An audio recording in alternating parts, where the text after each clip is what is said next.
Welcome to This Week in Money. I'm Jim Goddard.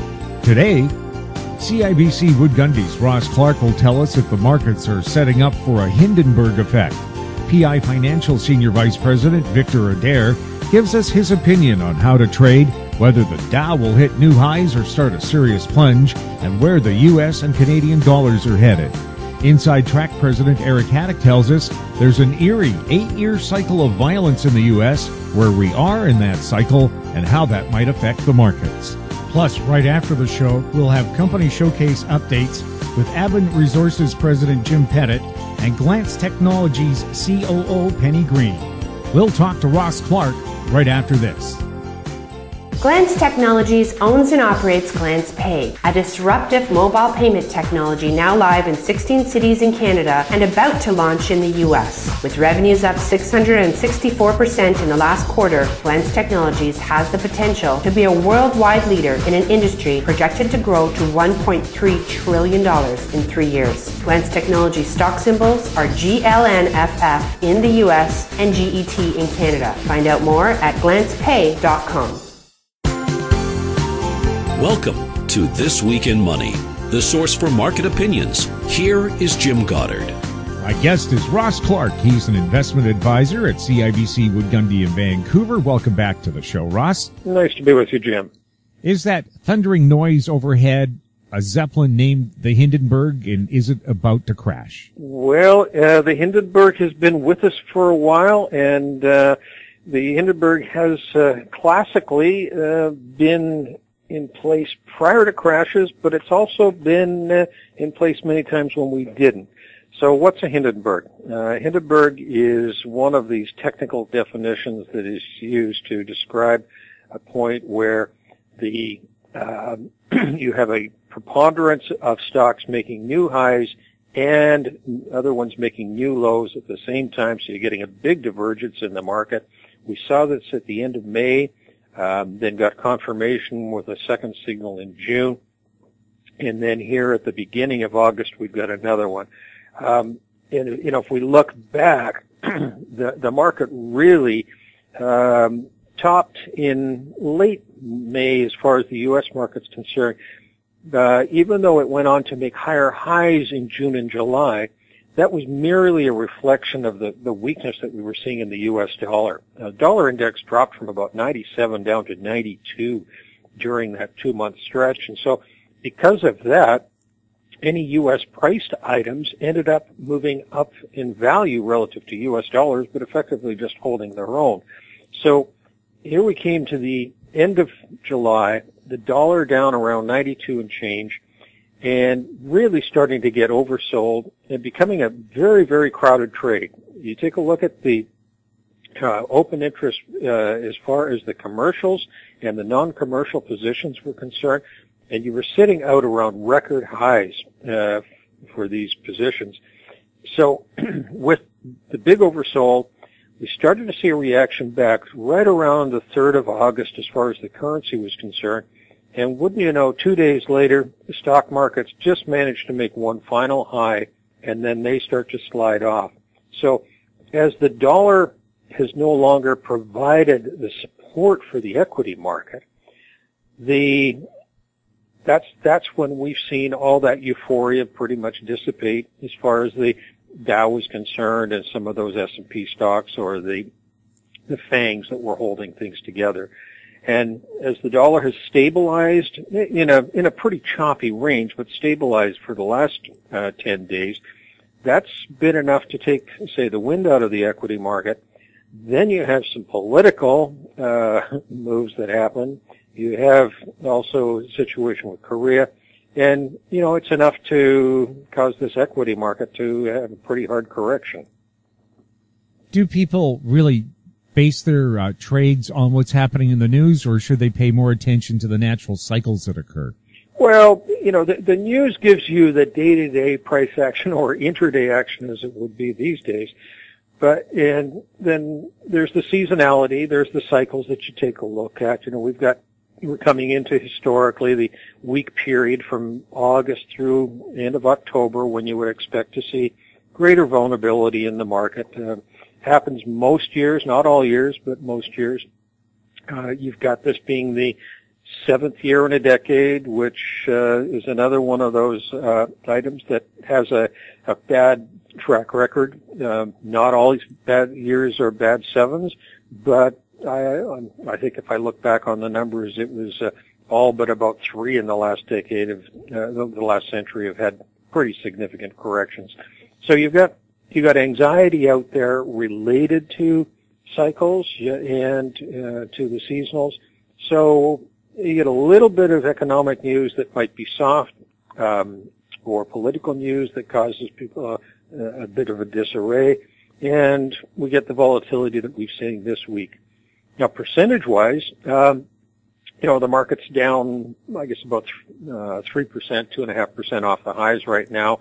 You've had the first 1% days back-to-back in the S&P that we've had in ages.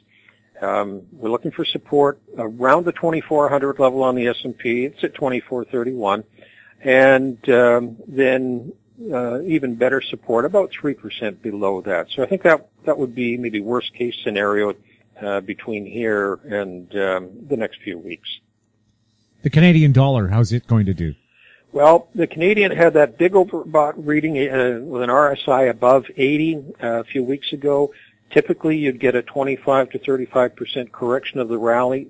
We've done exactly that. We corrected 27% as of the early part of the week.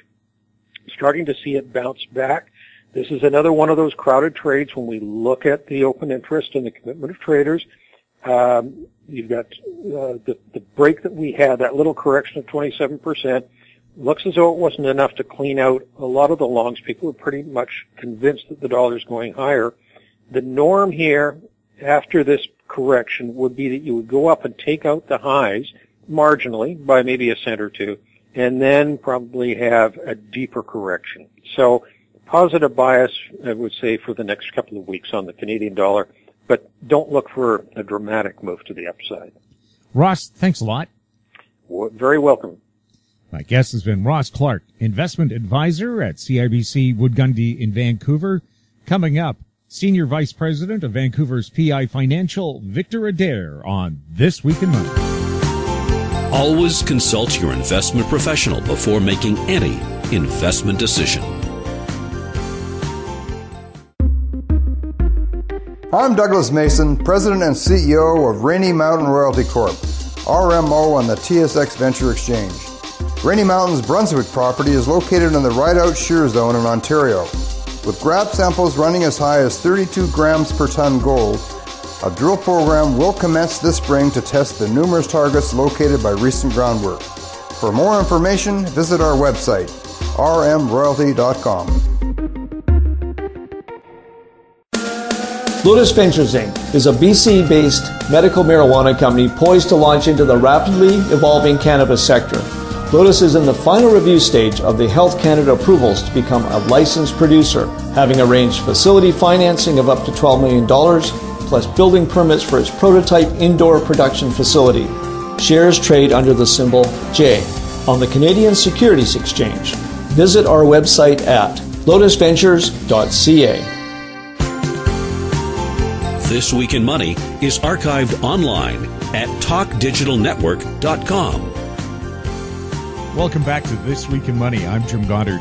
We're speaking with Victor Adair. He's a Senior Vice President and Derivatives Portfolio Manager with PI Financial in Vancouver. His website, polarfuturesgroup.com. Welcome back to This Week in Money, Victor.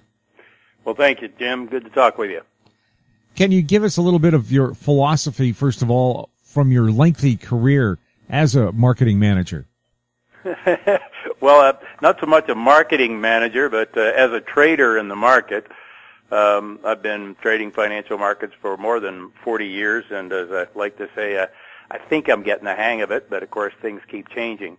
Well, one of the things that's really important to me, if you want to be making money with your trading, is to keep the time frame of the analysis that you're using in sync with the time frame of your trading.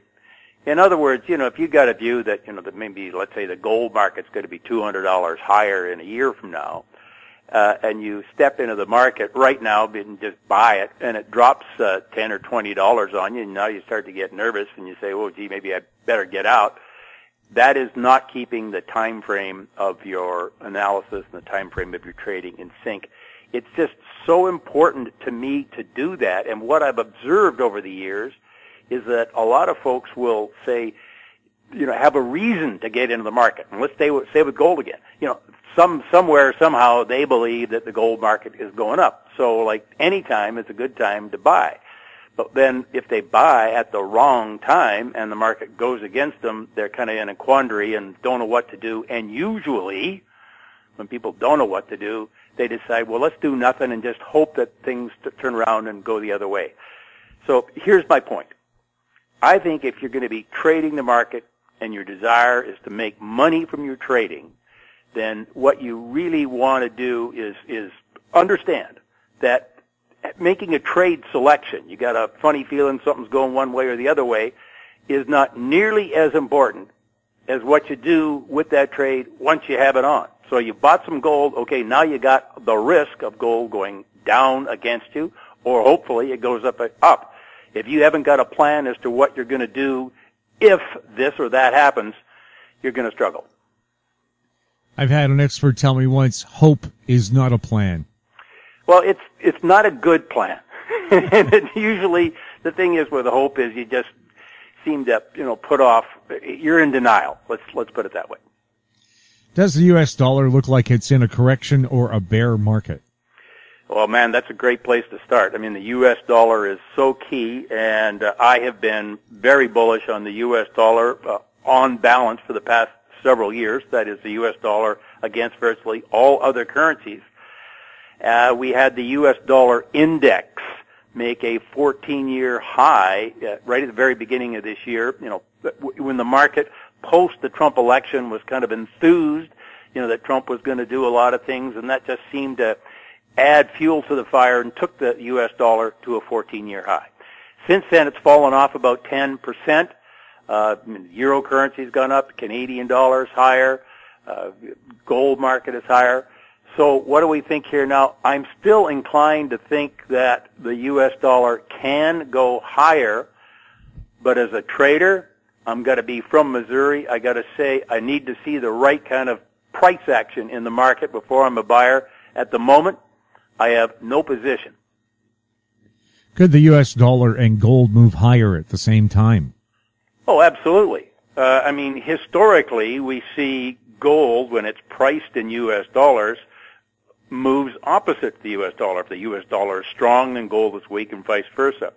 But certainly in my career, I've seen many times when gold and the dollar both go the same way, and usually the environment when that is happening is when the market is scared, okay, or there's a worry, and people are bidding up gold, but they're also going to the relative safety, as far as the currency markets are concerned, of the U.S. dollar. So yes, gold and the dollar can definitely move higher or lower in lockstep one with the other. What do you see ahead for the Canadian dollar, and will it likely continue to trade the inverse of the U.S. dollar? Well, yeah, there's different things that let's say you consider when you're trying to decide whether the Canadian dollar should get stronger or weaker. And right at the top of the list is the relative strength of the U.S. dollar.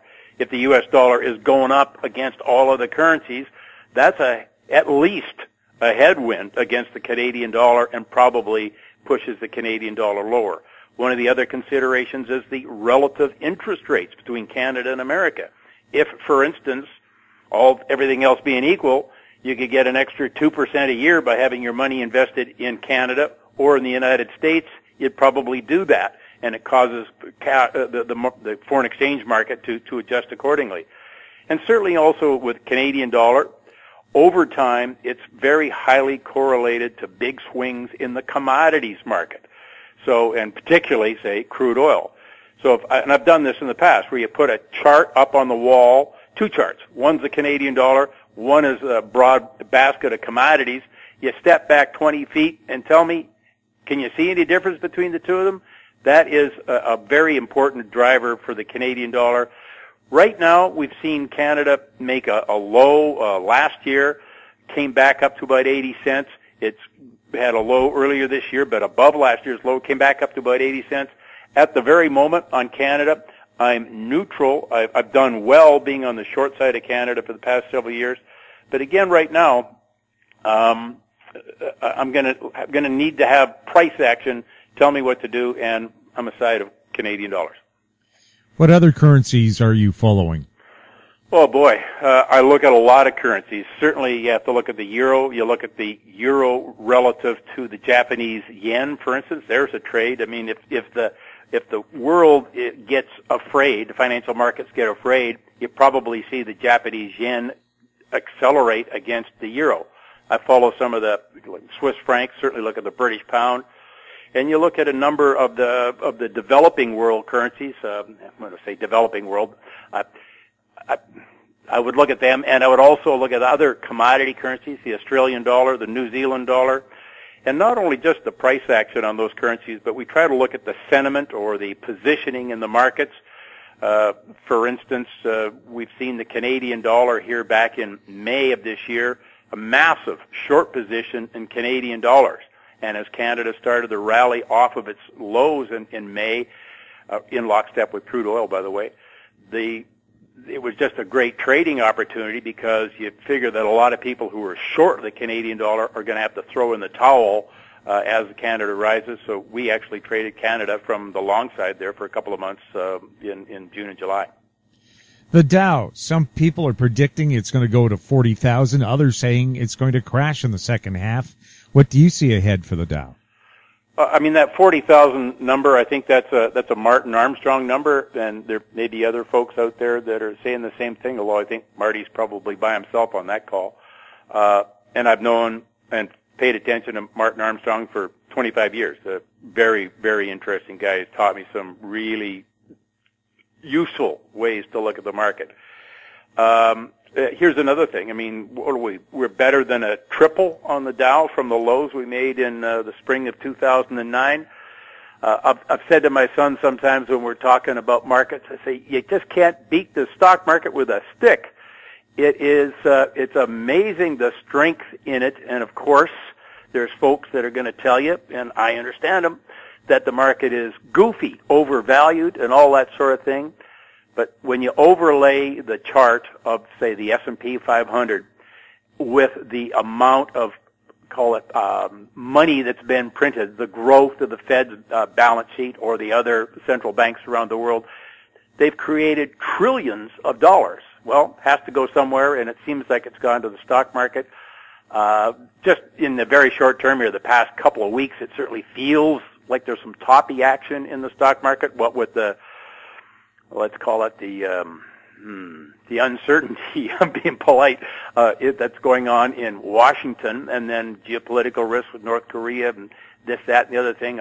Are the central banks even concerned now that the stock market is too high because they printed so much money? We get the Fed going to be meeting this week ahead of us in Jackson Hole. We may get some signs that the central banks want to pull back on some of the money they're putting into the market.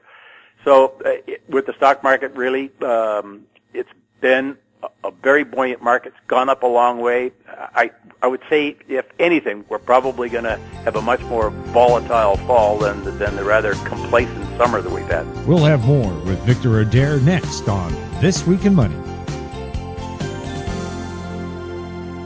Aven Resources Limited is a gold exploration company with significant projects in British Columbia, Saskatchewan, and the Yukon. Trading on the TSX Venture Exchange, symbol ABN, and the pink symbol ABN AF. Surrounded by world-class gold deposits and mines, Aven's 23,000 hectares Forrest Kerr Gold Project is located in the heart of the Golden Triangle in northwestern BC. For more information, visit us at avenresources.com.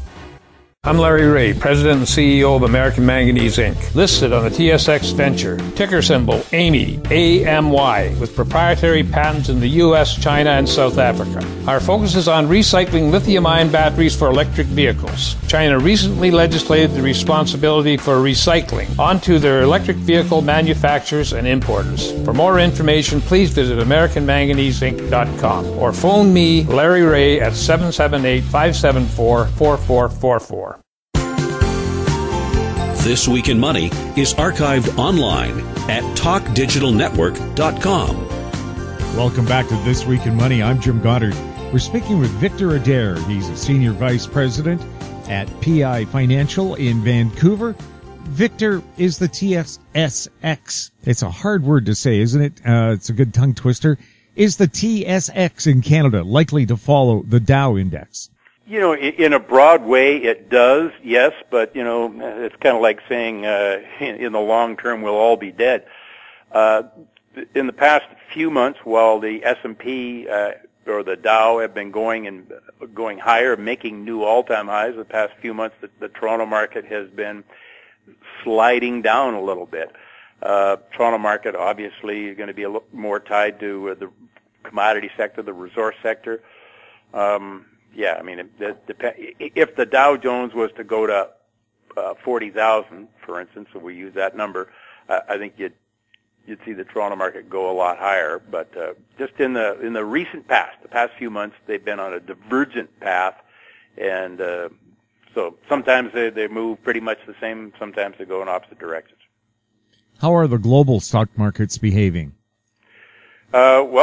Here the last couple of weeks, maybe even the past week or so, with the drama that we've had in the market, we've seen the correlation with different stock markets, whether they're the Asian markets, the European markets, North American markets, have been moving very much in the same direction. Certainly here the past couple of months, the German stock market has been weaker than the American market. The British stock market, interestingly enough, as the pound has weakened from where it was in Brexit of last year, the British stock market's done better. There's a lot of stocks listed in the UK that generate overseas earnings. If the British pound is weaker, then the earnings are better. So there's obviously all of these markets are different, represent different things, but when the markets get emotional, particularly when they get afraid, fearful, they're more likely to move in lockstep, and we've seen global weakness in the stock markets here this past week, just reflecting the tensions that are in the market. Do any of the global markets look like they're topping or bottoming? Well, here we go right to the thing we started with, your time frame, and on my time frame, which is the trading I do, would be maybe a week or two or three, or sometimes into a few months. I kind of think that the stock markets, the main market that I'm going to trade, the American equity market, looks toppy, yeah. And there are some different markets around the world. The Indian stock market, for instance, has had a great run this year. Maybe it's looking a little overdone as well. My first rule, I guess, when I step in to take a position in a market is not, or my first concern, I should say, is not how much money can I make if I'm right. My first concern is always how much money can I lose if I'm wrong on this trade, and I'm wrong a lot of times. I have to be prepared for that. And with the stock markets right now, I'd probably be inclined to be entering first on the short side rather than the long side. So they feel kind of toppy to me. We keep hearing about the bond bubble. What do you see ahead for the bond market and interest rates? Oh, well, this is a great question. I mean, we've had a 35-year bull market in bonds, probably, you know, one of the greatest bull markets that's ever happened in financial markets. As interest rates, everybody, I would say probably a number of the folks that are listening remember 35 years ago, you know, the government of Canada was issuing bonds with a 15% interest rate. And you could put, you know, money in the bank and get 12, 13, 14% on it, and you surely can't do that now. I guess the guys that say that there is a bond bubble, and I'm sympathetic to this. I mean, we've got a few $trillion worth of sovereign bonds right now that are trading at a negative yield. I mean, in a way, how goofy is that? The market's kind of upside down. So these folks would say there's been so much debt issued, it ain't ever all going to get paid back. And when the markets start to realize, or people that have bought the bonds realize that, you know, they're not going to get their money back, they'll start to sell them, and, you know, the bond market collapses. The other side that says, you know, it'll carry on, and there's be guys like Gary Schilling, are pointing out that we have had a very, very strong deflationary trend. Demographics in and of itself is important. Technology. just a globalization we've had, and the internet, things like that. We have really had a lot of disinflationary things happen, and Gary's been so right on the bonds for more than 30 years, and he's talking about a 1% yield on the 10-year Treasury. So that's a heck of a move from here. The markets are eminently tradable.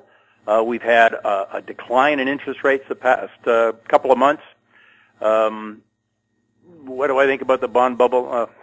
I'll wait and see what happens. With all the turmoil in the world, shouldn't the price of gold be a lot higher? Hey, wow, that's a very interesting question. Yes, you'd think so. I mean, look at where we at now. We're into August. So if you go back a year, we were just coming off the Brexit highs. We had gold make a low in December of 2015 and had a heck of a run as we went into the Brexit period of time with all these, and then trillions and trillions of dollars worth of bonds trading at negative yield. That was the high point on the bond price. And what happened this year? You know, I look at call it the participation rate in gold in the first half of this year. It was like nobody was there relative to what it was a year earlier. I wonder if things like the cryptocurrencies, Bitcoin, that sort of thing, are siphoning some of the interest off that might otherwise go to gold. Maybe just the fact that the stock market keeps trudging higher makes people say, well, who needs to bother with gold? So, to answer your question, shouldn't the price of gold be a lot higher? You'd think so, but it's not. What do you see ahead for silver? Okay, so here, I mean, silver just trades with a higher beta than gold. Okay, it goes up and down more or less with gold. At least that's been my experience over the years. They call silver the poor man's gold. You know, silver would be whippier, go up faster, go down faster than gold. I'm more inclined to trade gold rather than silver. I mean, it's unlikely, and I'm going to say this and I'm going to be proven wrong, but it's unlikely that you'd see gold make a huge advance while silver went straight down. That's just unlikely to happen. Probably with silver, the thing that I would use it mostly for would be paying attention to the gold-silver ratio. So on a ratio basis, if silver is going up faster than gold, that's generally bullish for precious metals. And if silver is going down faster than gold, then that's generally bearish for precious metals. That's probably how I would pay attention to silver. Are you more bullish on gold or silver? I'm not really bullish on either one of them.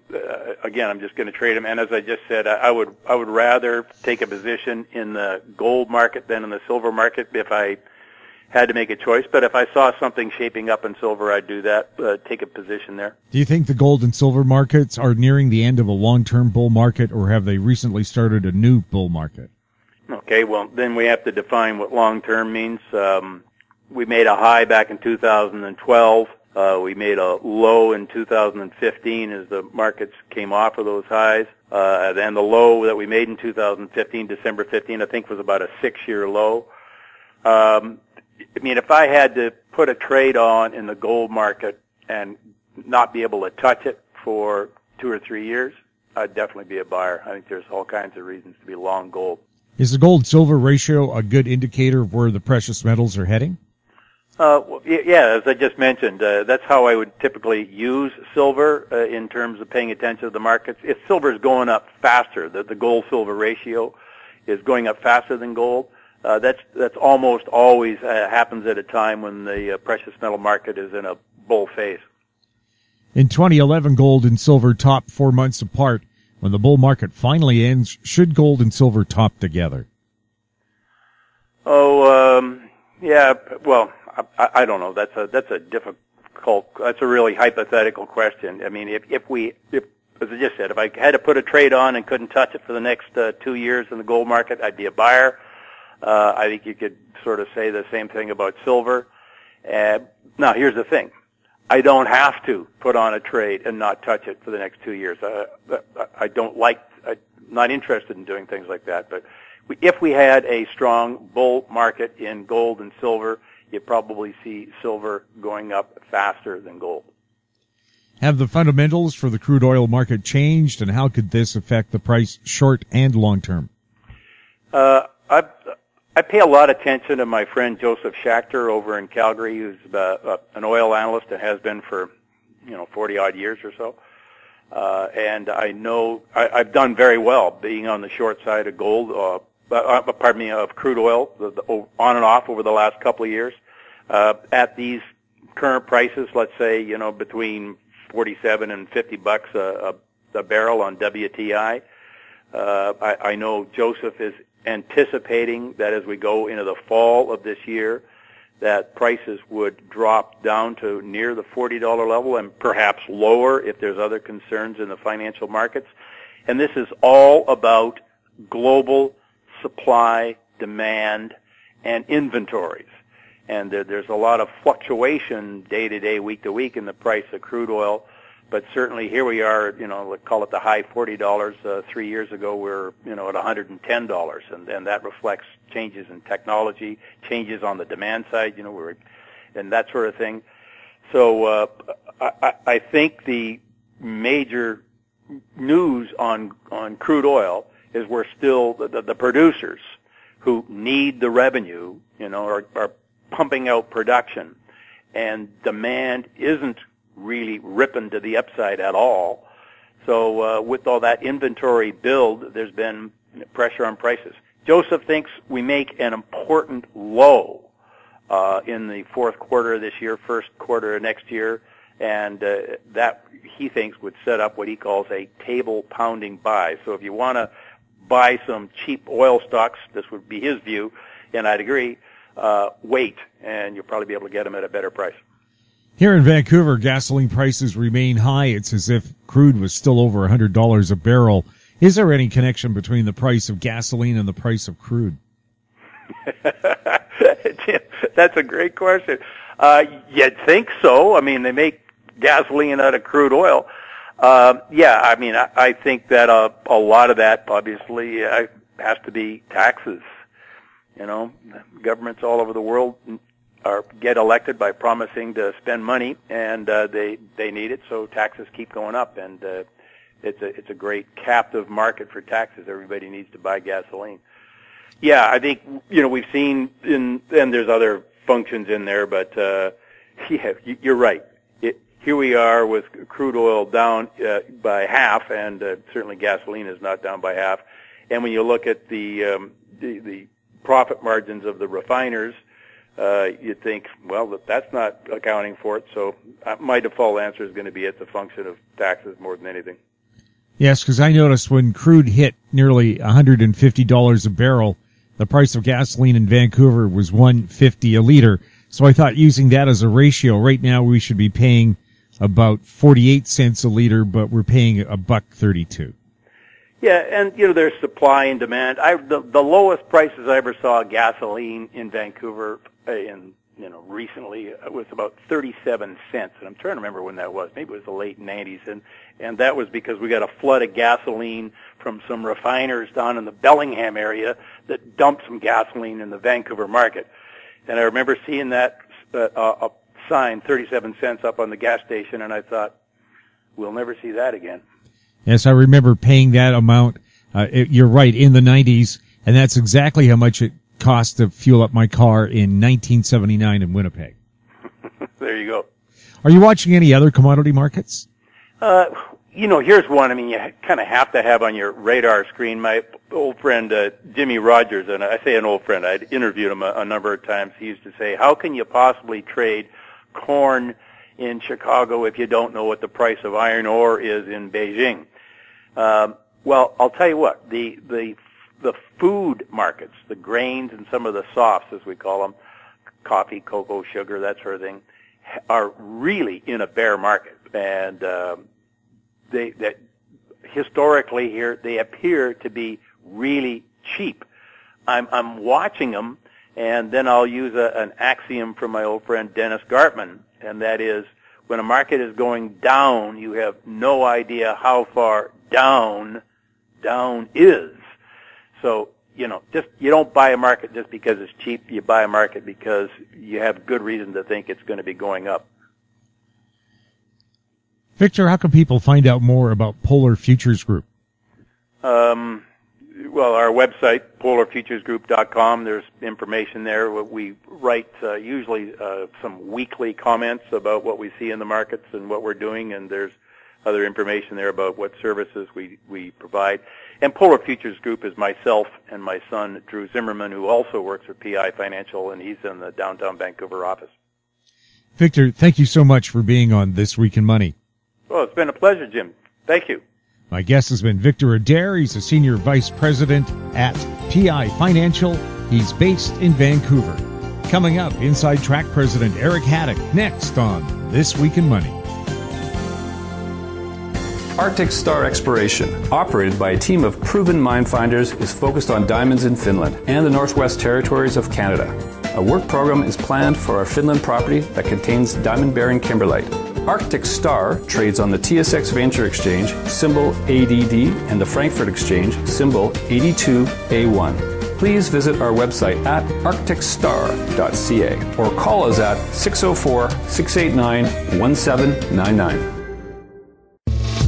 I'm Brian Fowler, president of Blind Creek Resources Limited, listed on the TSX Venture Exchange, ticker symbol BCK. Blind Creek is focused in the Yukon, Northwest Territories, and British Columbia. The company's key property is the Blend Project, one of the largest undeveloped lead zinc silver deposits in Western Canada, plus plans to advance the recently acquired, fully permitted historic Engineer Gold Mine in the Atlan District of Northwestern BC. Check us out at blindcreekresources.com. I'm Bill McWilliam, president of Cascadero Copper, CCD on the TSX Venture Exchange. Cesium is one of the world's rarest metals with a growing industrial demand. Drilling is underway on our Tehran property in Argentina to prove up a cesium resource. Cascadero's patent-pending leach process has the potential to make Cascadero the lowest cost supplier of cesium in the world. Visit our website, cascadero.com, or phone us at 604-924-5504. This Week in Money is archived online at talkdigitalnetwork.com. My guest is Eric Hadik, president of InsideTrack.com. Welcome back to the show, Eric.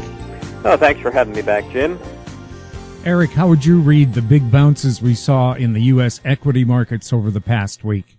Well, I think that it is certainly indicative of a market rolling over from a peak and potentially preparing for at least a moderate decline in the coming months. One of the things that I have been talking about since late last year is the fairly well-known decennial cycle, but for me the real significance is how much synergy with other cycles there are in 2017. And the decennial cycle being that one that just measures the movements in the market during the specific years of a decade. And when you look back over the last 150 to 200 years even, even if you have to go to economic indicators and whatnot going way back, but the 7-year of the decade has just notoriously had significant sell-offs in the market. We're talking going all the way back to the Panic of 1837 and the Panic of 1857, and coming all the way forward. Even 1937, if you hadn't had the 29 to 32 crash, the bear market that started in 37 would have been one of the worst of the last century. It kind of got overshadowed by the original crash.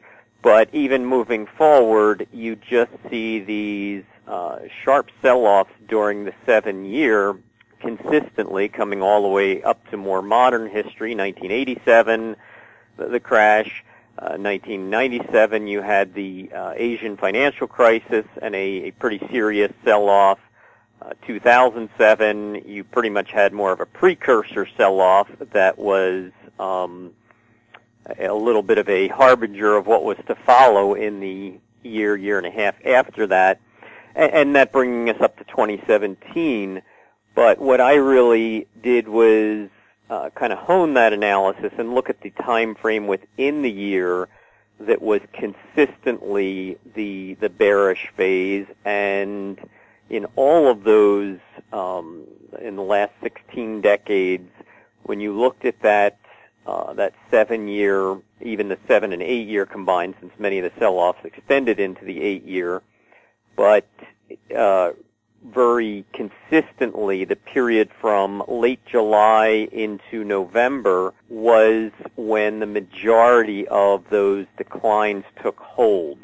And many of them started well before that, many of them lasted after that, but if you identify the heaviest concentration of selling and the greatest percentage of moves down, and in many cases, the entire sell-off, like when I talk about the Asian financial crisis, that was July through October. And funny enough, a year later, you had the Russian ruble crisis, July through October.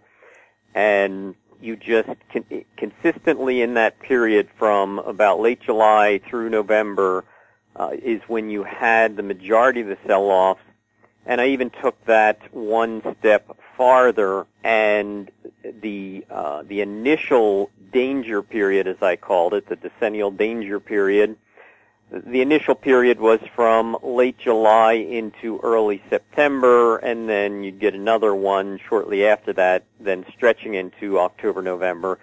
So we're right in the midst of that first danger period, and we certainly saw some initial sell-offs in the S&P and NASDAQ, actually even more so in the Russell 2000, in the Dow Transports.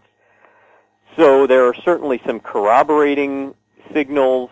One of the signs that I got in the NASDAQ 100 last Friday, it triggered a signal that usually precedes a 1 to 3 day bounce and then another sell-off to follow that, which is exactly what we've had to begin the week here.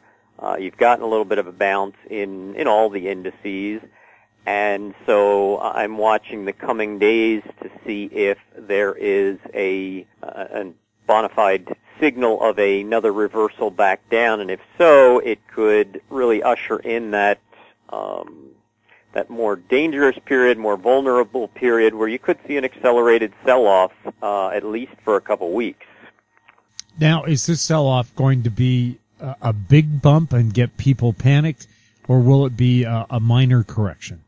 I think it's going to certainly catch people's attention. I've got, based on the action of last week and where this rebound peaks, that will really help me pinpoint where I think you've got your initial downside targets and then even secondary downside targets, which I'm going to be publishing. But I think it will certainly be something that catches people's attention. You're listening to This Week in Money. We're speaking with Eric Hadik, president of InsideTrack.com. Eric, is this a good time to do some selling and hold your cash and see how far this drop might be? Well, I certainly think there's the potential for this developing peak to hold for many months. So, depending on what your time horizon is and what your investment strategy is, it's certainly, from a technical and chart standpoint, is one of those where we could see a more significant top. And, even when I was talking about that decennial cycle, and the thing that really caused me to pay even greater attention to it was the convergence of so many other both longer-term and kind of mid-term cycles all coming into play in 2017. And I think I've talked about this with you before, too, but just this 17-year cycle that has been so consistent in the markets. And with my cycle progression work, a textbook cycle alternates. First, it starts out timing successive lows. Then you hit that point where a market goes into a parabolic up move, and that has certain wave distinctions to it, but it also is when the cycles usually flip and then start timing successive highs. And this 17-year cycle has done this for over a century now with just uncanny precision, timing lows in 1898, then 1915, then the crash low in 1932, then a subsequent low in 1949 before you went into a stronger up move, and subsequently it timed the peak in 1966, after which there was a serious correction, then a secondary top in 83, and then the peak in 2000, after which, the dot-com bubble burst. And the next high in that succession, in that progression, is slated for 2017. So it certainly is enough to make me take notice and to think that we could have more of a more convincing sell-off and a bit more prolonged correction from these highs. You're listening to This Week in Money. We're speaking with Eric Hadik, president of InsideTrack.com. Eric, anxiety over North Korea and its missiles, how does that work into all these cycles? Well, I don't want to sound like an alarmist, but I was just mentioning the 8-year cycle in the stock market. There's also some other very consistent 8-year cycles. In fact, last year, I know we even talked about one of them. I was pointing out to an 8-year cycle that had governed currencies, and in particular the British pound back then, and it was why I thought that Brexit was a much higher likelihood, because every 8 years the British pound was pretty much pummeled with again just uncanny precision, and that Brexit looked like it would be the thing that would trigger selling of the pound, so that 8-year cycle proved once again to be very consistent in the pound. But there's also an 8-year cycle of attacks, particularly where America is concerned, that I have discussed over the last 7-8 years, and when the last phase occurred in 2009 and ushered in the next 8-year cycle, I kept honing my focus on 2017 as being the next phase. And a lot of these attacks people nowadays aren't even aware of, but if you go back, if you really take the end of World War II as kind of a starting point, and 8 years later you had, at least for New Yorkers, one of the scariest times was the Mad Bomber, and 1953 was when, late 52, early 53 was when his attacks really escalated, and throughout New York City. And then 8 years later, you had the Sunday Bomber on the New York City subway. 8 years after that, you had really probably the time of the most domestic attacks in the U.S.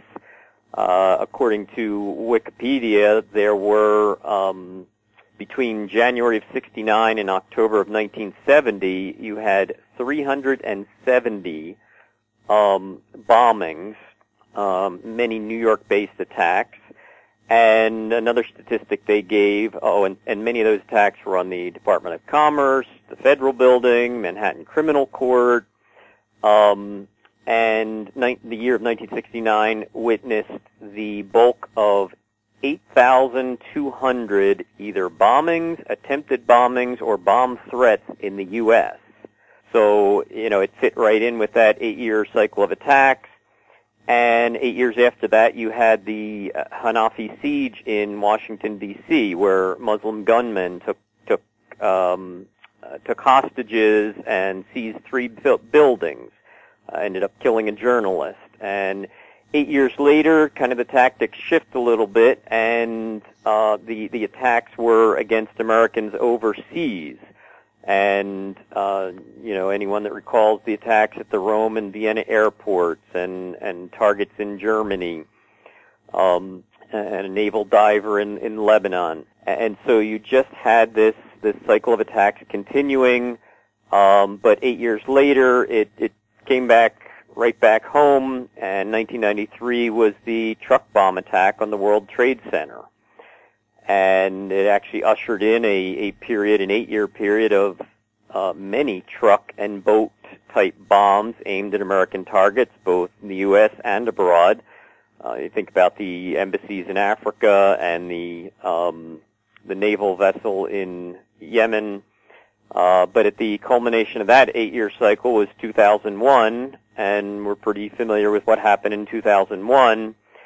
8 years later, in 2009, it was an escalation of soft target attacks that has continued. It's almost like that 8-year cycle not only times some of the most significant attacks, but also often shifts tactics within an overall cycle. And you had things like the the Fort Hood and the Little Rock, Arkansas attacks, but at the same time, when you talk about shifting tactics, 2009 was also a massive concerted cyber attack on America from Chinese operatives, often linked to a group called the Elderwood Gang, but that attacked dozens of major U.S. corporations. In fact, it was just the next January, I think it was, when Google finally admitted that they had a massive cyber attack against them. And you just look at all the government entities and corporations that were attacked during that time. And so you had both of these things, both cyber attacks and soft target attacks, going on for the next 8-year cycle, and that brought us to 2017, when I thought we could see both some significant attacks, but also another shift in that focus of these attacks that have been so consistent dating back to the end of World War II. Well, I'm just thinking about the terrorist attacks in London, Manchester. You had the deadly riots there just recently over the last weekend in Virginia, where a person was killed with white supremacists running over people and so on. Is that part of the violence cycle as well? Well, when I'm looking at things like this, I also know that one of the detriments of cycle is that in many respects it can be general on the surface. So when I'm studying it, I'm trying to look for things that are a little more specific. That way, there are at least some applicability to them. And so, the consistency I've seen in this analysis I did really was focused on America and American targets. So, certainly the attacks through Europe especially the last couple of years, fit into an overall rise in terrorism and shift in things. But from the perspective of this analysis, I'm really looking at seeing what more specific fulfillment there could be of it where America is concerned. Now, like you mentioned, the events in Virginia this last weekend are very consistent with some of those things that Europe has seen recently. Even that struck in Nice a little over a year ago. I forget exactly when that was, but those things certainly are moving in lockstep. But I'm looking for a little bit more specific fulfillment of that, and it's interesting that all the events with, going back to your original question, the anxiety and whatnot with North Korea, but often you get, you're focused on one thing and all of a sudden something comes out of left field that you never expected. So it's certainly, you've got this rising anxiety, you've got a leader in Washington, D.C. who is certainly being confrontational with a lot of potential adversaries of the U.S. And so, I think that there still is the potential for some unexpected events in the coming months, and I'm just kind of keeping that on my radar. Well, we have North Korea saying it would like to splash down some of its missiles near Guam. Would the U.S. consider that an attack on Guam? Well, I mean, that would certainly be a fulfillment of this cycle.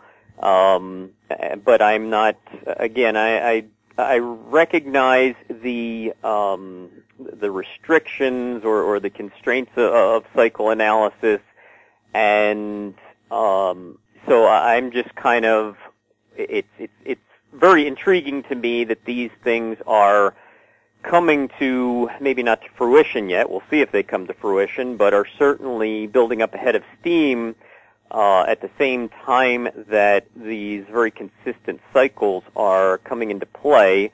So I'm certainly watching them closely to see if there's a fulfillment there, but at the same time keeping my eye on some other things. And often the markets give you some clues of things to come, and so I'm even looking out even more so to some time frames in September and October when market analysis is telling me we're more likely to see the type of market reaction that you would get from that type of event. Now, it could also be something that the market action is triggered by something else, but there's enough synergy of these different analyses that at least cause me to focus more intently on certain time periods in the not too distant future. If this kind of cycle peaks every 8 years, does that mean there will be a run on gold? I am separate analysis where gold is concerned. I certainly think that it still is fulfilling what I described back in 2013, 2014, 2015 of a major bottom in late 2015, a secondary bottom in late 2016, and this all being part of a bottoming process that I thought would start to, the subsequent uptrend start to get a little more convincing in the second half of 2017 and then pick up some steam, start to accelerate higher in 2018, 2019. So there is certainly corroborating analysis, not focused on that 8-year cycle, but again, it's when I talk about the synergy of all of these seemingly unrelated markets and geopolitical events, and yet when they're all concluding roughly the same thing, that's when I put more confidence and more credibility in the overall analysis, and it certainly catches my attention. And so yes, I think that gold is going through that process, and a lot of that also has to do with price action and price analysis. I never let my analysis stop at something like cycles. I'm very quick to warn that they provide a backdrop. They kind of set the stage, but there's a lot of other things that need to validate them and then trigger certain signals in different markets. So I think that each of these different forms of analyses need to be kept in their proper perspective and recognized for their strengths and their weaknesses, and treated appropriately. Eric, thank you so much for speaking with us. Thanks for having me back, Jim. My guest has been Eric Hadik, president of InsideTrack.com. He was speaking to us from the Chicago area. And that wraps up our show for this week. We'd like to thank our guests Ross Clark, Victor Adair, and Eric Hadik, and thank you for listening. Plus, right after the show, we'll have company showcase updates with Aven Resources President Jim Pettit and Glance Technologies COO Penny Green. If you have any questions for the show, you can email us at info@howstreet.com. I'm Jim Goddard. We'll be back next week with more This Week in Money. Comments made on This Week in Money are an expression of opinion only and should not be construed in any manner whatsoever as recommendations to buy or sell any financial instrument at any time. Archived online at talkdigitalnetwork.com. This Week in Money is a production of House Street Media Incorporated. Executive producer is Tom Allen. Welcome to Company Showcase, an advertising feature on HouseStreet.com. I'm Jim Goddard. I'm speaking with Jim Pettit, CEO and President of Aven Resources. Welcome back to the show, Jim. Thank you very much. You had a pretty interesting trip. Can you tell us where you went and what you found? Well, I did. I left early this week, and I flew up to the Iskut, where Aben's currently drilling, up in the Golden Triangle, and it's quite a trip. It's flight to Smithers and 6-hour drive north. And it's basically off the Alaska Highway. We use the Alta Gas camp up there, which Alta Gas is built to run a river power plants that are now firing up the whole northwest quadrant of British Columbia. It's pretty impressive. Big camp. You fly out of the camp just up to where we're drilling. It only takes about 8 minutes to get there in the morning, and we've had tremendous weather up until the day I arrived. Pretty socked in, but managed to fly anyways. The crew's doing really, really well. They're moving fast. They're probably a week ahead of schedule. We had a good look at the whole program, the area where we finished drilling, the areas where we're going to, and had a good look at the core. And everything, looks great. We're shipping a lot to the labs as we speak. I actually took some and dropped some off Terrace. The lab there is jammed with everything that's going on up in the Golden Triangle area, packed in the stockyards. It's just amazing. And it's something that we should all be aware of, is that the assay results do take time now, because over the last 5 bad years we've had a lot of the assay labs closed their satellite shops. So now you've got limited number. Actually, these guys in Terrace even have assays coming from Quebec to be pulped and sent to Vancouver, along with all the Golden Triangle stuff. So it's a unique situation. Assays are running a minimum of a month, probably a month and a half. So anyways, it was a very impressive trip. It's a very impressive operation. Saw some more rigs showing up for other companies. So as it stands, there's probably about 7 companies using the facilities right now, and then some other companies have their own camps up on sites or over at Bob Quinn by Highway 37 and flying in from there. So it's very active. Helicopters flying everywhere. It's shift change. It looks kind of like MASH.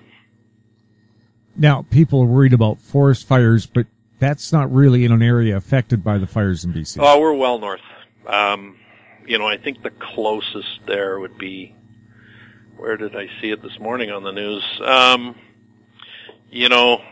Not too much further north of Smithers than that. It's mainly and more central. So it's in good shape up there. For new listeners, what can you tell us about Aben Resources? Well, the stock's obviously on a bit of a roll ever since GT Gold came out with their news. Colorado came out with their news, doing the deal with Gold Corp, which is also very good for the whole area. And the fact that we're drilling, our stock is reacting. I think today it's 22. So our market cap is starting to come in line with some of the comps in the area. It's like we were a 4 or 5 million market cap. We're now a 10 million market cap, and who knows? It's probably got more room to go. Where is Aber traded and under what symbols? Aben is ABN on the TSX Venture. It also trades on the OTC Pink Sheets, ABN AF, and Frankfurt E2L2. Where can people find out more information? You can go to our website, www.abenresources.com. And that has all your contact information? That's got all our contacts. You can call here. If I'm not here, I'm in and out. Like, I'll be gone most of next week as well. And we've got more news coming out, unrelated to the Golden Triangle, but related to our other projects. So it's, we've got some good news flow in the works. Jim, thanks for the update. Anytime. Thanks. We've been speaking with Jim Pettit, CEO and President of Aven Resources. I'm Jim Goddard. Our conversation took place on August 18th. Comments made on Company Showcase are an expression of opinion only and should not be construed in any manner whatsoever as recommendations to buy or sell any financial instrument at any time. Archived online at howstreet.com. Company Showcase is a production of How Street Media Incorporated. Welcome to Company Showcase, an advertising feature on howstreet.com. I'm Jim Goddard. I'm speaking with Penny Green. She's the COO and co-founder of Glance Technologies Incorporated. Online, you can find them at glance.tech and glancepay.com. Welcome to Company Showcase, Penny. Thank you, Jim. Nice to be here. For people who are new to the company, what can you tell us about Glance Technologies? Well, Glance Technologies owns and operates Glance Pay, which is a streamlined payment system that revolutionizes how smartphone users choose where to dine, how they order food and drink, settle bills, access digital receipts, earn rewards, and interact with merchants. So Glance is building a network of merchants and consumers, and we offer targeted in-app marketing, social media marketing, customer feedback, in-merchant messaging, and custom rewards programs. So the Glance Pay mobile payment system consists of proprietary technology, which is patent pending, which includes user apps available for free downloads in iOS, Apple, and Android formats. We also have a merchant manager app, large-scale technology hosting environment, and very sophisticated anti-fraud technology and lightning-fast payment processing. That's a pretty comprehensive network. Yeah. How long did it take you to put together something like that, Penny? We did our initial financing about 2.5 years ago, so we spent a long time with our development team creating a scalable payment technology system that could handle billions of dollars a year if needed. How well has it been received so far? It's been really successful. We've been growing like crazy. Last quarter, our revenues were up 664% over the previous quarter. Our adoption is great. We're at about 19,000 users now, and we've had over 150 merchants, restaurants across Canada sign up. And our anti-fraud technology is doing tremendously well. We launched it about 7 months ago, and we've had zero fraud across all of our live locations over the past 7 months. So that's pretty significant if you compare it to Apple Pay that was announced to have had approximately 6% fraud when they first launched. So we're very excited about the anti-fraud technology that is a key component of our system. Safe, secure, and is it easy to use? It's absolutely very easy to use. It's a great user experience. So the 19,000 people that have used it and that are continuing to use it in Canada like it because it's super fast. Once your bill arrives, you take a picture and you basically choose your tip, which is already there from the percentage that you'd like to pay last time, and it's like less than a second. It clears your credit card and completes the payment, and then you can leave. So you don't have to wait around for the waiter to bring the machine, which is great. And then you have a digital receipt stored in your phone, so you don't have to walk around with a paper receipt, and you also accumulate rewards. So the majority of the restaurants that have signed up to the system are offering significant rewards, often around 10%, which is great. And being paper-free as well, you're not going to lose it in a pocket or drop it on your way out to the car. Exactly, and you get an email every time you spend money using the app, and you can send that email to your accountant or keep track of it however you like. Penny, Glance just received some news. Can you tell us about it?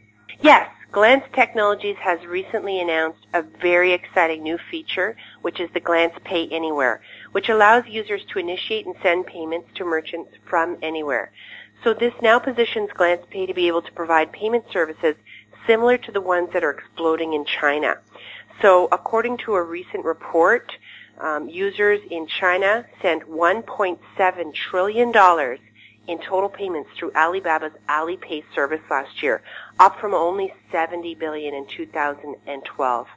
And Tencent's WeChat users sent about 1.2 trillion in 2016, up from 11.6 billion in 2012.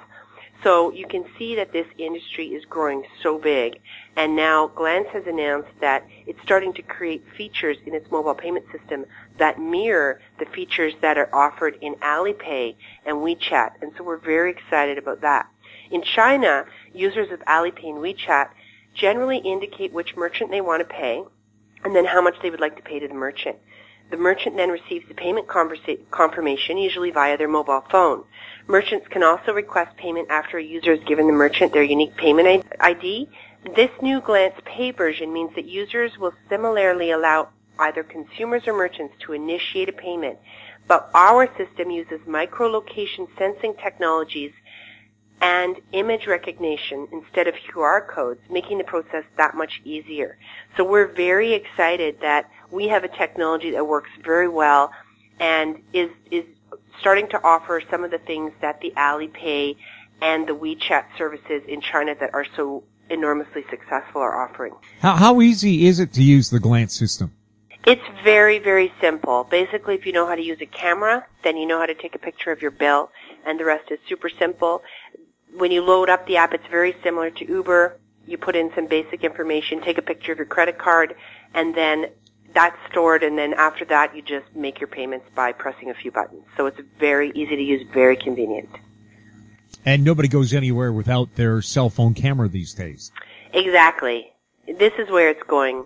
It's projected to be an industry around 2.8 trillion by 2020. And you can just see and you know from your own use, everybody's starting to use their phones for everything, and payments is coming. Is Glance in a competitive market? Glance is a leader in Canada for what it's doing in the mobile payment sector for restaurants. We don't really have a significant competitor in Canada. There are some companies that are doing some things similar to what we're doing in the U.S., but we don't know of any competitor that offers all of the features that Glance has and all of the extras that we provide to our merchants. Penny, so you've come out of the gate a lot better than Apple did when it comes to fraud prevention. Can you tell us about the technology that makes your company so secure? Absolutely. Our unique fraud prevention technology is the core part of the Glance Pay platform. This includes Glance Pay Anywhere and can be applied to a wide variety of scenarios to protect merchants from the risk of fraud and financial loss. When you imagine an environment where you have to verbally communicate your payment details over the phone to a person who's writing them down and manually keying them into some system, it creates an environment that is highly insecure and vulnerable to fraud. So when payment systems expose customers to fraud, it makes it difficult for merchants to verify legitimate transactions. It forces the processing companies to charge higher rates. So we're very proud to offer a robust fraud prevention system for virtually all non-chip and PIN payment scenarios that essentially eliminates the risk of fraud upon integration and reduces those associated costs. Penny, what about the user experience? Whatever you pay, there is comfortability in knowing that your credit card information is protected by the system you use, especially that system is your own personal mobile device. That's what 21st century is all about. We are now living in an era of technology where it doesn't take over 20 minutes to track down the payment machine and server. Glance Pay's payment technology is a first to allow you to pay and leave when you're ready. When our latest update of Glance Pay Anywhere came out, customers became now empowered to make transactions in an inherently secure payment environment while collecting loyalty points for each purchase made. And Penny, you're teaming up with a hotel chain?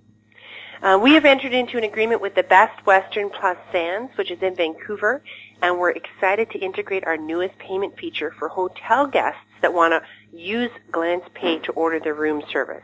What is really interesting about this location is that they've already got their 2 hotel restaurants, the Park at English Bay and the Bayside Lounge, using Glance Pay, which they've been successfully using for many months and have really enjoyed using our customer loyalty program. So Glance Pay Anywhere allows us to extend the Glance Pay service to hotels so guests can easily pay for room service charges, receive itemized digital receipts of the room service orders on their mobile phones while earning the rewards and eliminating any risk of fraud as well. What platforms is Glance Technologies traded on? We are listed on the Canadian Securities Exchange in Canada under the symbol GET. We're also listed in the U.S. on the OTCQB under the symbol GLNNF, and we're listed in Frankfurt under the symbol GJT. And where can people contact the company to get more information? They can go to the website at glancepay.com. Penny, thanks a lot for the update on your company. You're welcome, Jim. It's been a pleasure. I've been speaking with Penny Green, COO and co-founder of Glance Technologies. Their website's glance.tech and glancepay.com. I'm Jim Goddard. We were speaking on August 17th.